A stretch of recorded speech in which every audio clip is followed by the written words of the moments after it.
Hello, my beautiful people. Thank you for visiting Docentes DigitalesTV.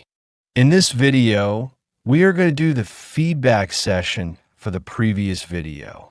If this is your first time here, I recommend watching the previous video where we talked about Ellis Island and its role in welcoming immigrants. Now, let's put your knowledge to the test with some questions. Was Ellis Island an immigration station in New York? Yes, it was located in New York Harbor. Did Ellis Island open in 1922? No, it opened in 1892. Did more than 12 million immigrants pass through Ellis Island? Yes, over 12 million people were processed there. Did immigrants arrive by airplane at Ellis Island? No, they arrived by ship. Was the Statue of Liberty the first thing immigrants saw? Yes, it welcomed them as they arrived.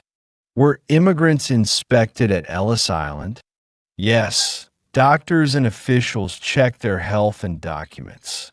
Was Ellis Island called the Island of Hope and Island of Tears?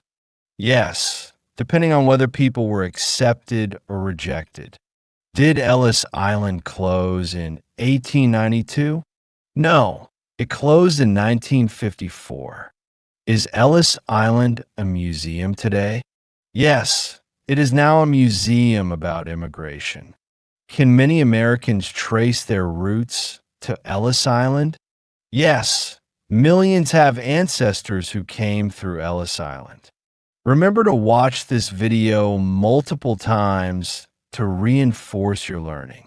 Don't forget to subscribe to the channel to stay updated with the next videos in this amazing series on learning English and American culture. See you in the next adventure.